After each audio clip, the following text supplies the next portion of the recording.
Hi, this is Michaela Werner, filming my last set of signups for N140. We'll go ahead and take a pan around the room so you'll note there are no rubrics or extraneous papers lying about the room. And I'll go ahead and get started.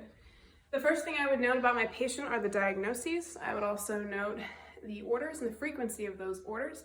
I would look at any special notes pertaining to this particular patient, note any allergies, and I would make sure that I'm aware of the procedure that I'm actually going to be conducting. I would then gather my supplies and wash my hands.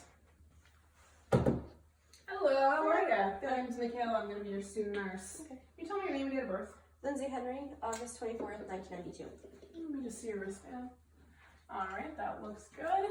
Go ahead and pull the curtain to provide some privacy. So we're just going to be moving you up in bed and then doing a bed bath for you. Okay, sound good. Do you have any allergies, any soaps, anything before we get started? No. All right, very good. In order to move the patient up, the first thing we would do is have a pillow at the head of the bed so we don't hurt the patient as we're moving them up. In order to perform this skill, I need the help of an additional healthcare worker. Lindsay, this is Mallory. She's a tech. She's going to be helping me move you, okay? Hi. Hey. I'm just going to verbalize this skill. I'm not going to actually perform it. We would have moved any bedpans out from underneath the patient to prepare for the bed bath. And Mallory and I would each take a side. There would either be some kind of pad or a blanket underneath the patient. We would go ahead, pull up to the head of the bed, moving Lindsay up in bed. All right, Mallory, thank you very much. All right, now in order to perform a bed bath, I need a basin of water, some soap, and several washcloths. I have one just to demonstrate and an empty basin here. Okay, so I would take my washcloth, and for each section, I would have either a new washcloth or a new section of washcloth. We'd start with our face and eyes. I would move from the inner canvas out of the eye. I would then apply a skin cleanser, and I would go ahead and wash the face, ears, and neck. And then we move down the body. As far as perinatal care is concerned, I would put a waterproof pad underneath the patient, and also a towel over top her gown. I'd have her move her legs up, lift up the articles of gown and the towel, and I'd wash the perineal area from clean to dirty in order to prevent any urinary tract infections. Okay, and that's our bed bath. Next will be our oral care. So for oral care, I have the patient laying on our side. This patient's unconscious, but I'll have Lindsay lay on our side for us.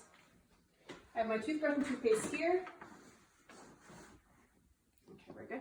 I would also have a curved basin by the bed to catch any extraneous spit, anything that would fall out. I also have the Yankauer suction that I would apply in the patient's mouth to catch any extra spit or things like that.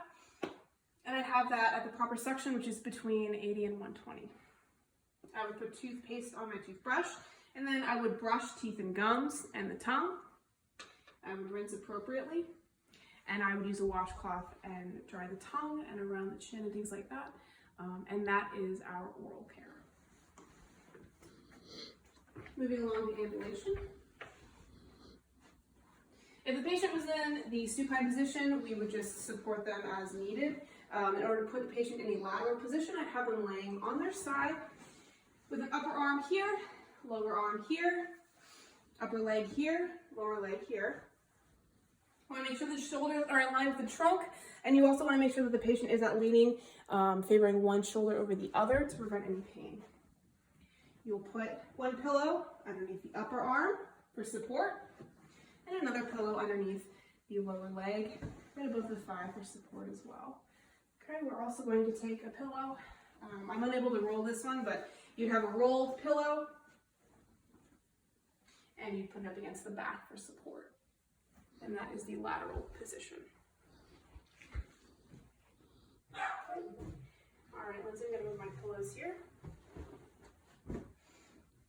I'll have Lindsay sit up. We're going to move the patient from seated to the chair. And I'll just verbalize how to do this. I would put my strong foot in front, my weaker foot in the back. I'd make sure that she's got socks on her feet. I'd make sure that she's leading with her strong foot. And we would just lift up. She'd come up, she'd stand, sit down in the chair. I would make sure that she takes a minute in order to gather her equilibrium. I'd also make sure that she's able to sit all the way back in the chair and kind of slump down, but not too far, just for comfort within the chair. I would also assess for something called orthostatic hypotension. This is when the systolic blood pressure is below 20 millimeters of mercury and the diastolic is below 10 millimeters of mercury. You want to watch out for that. For these assessments, we are assuming that we've already taken a set of orthostatic blood pressures on this patient. And the last skill that I'll be demonstrating is the use of the gait belt. I don't have a real gait belt, I'm just going to use my belt. Put that around the patient's waist.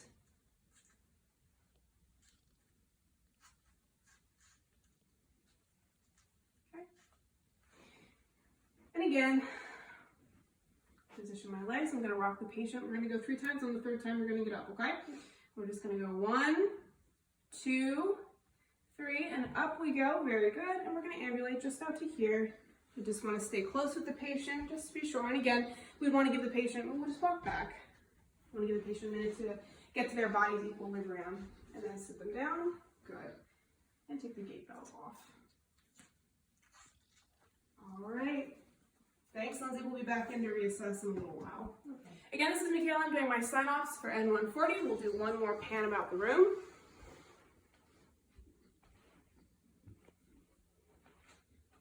All right, and thank you.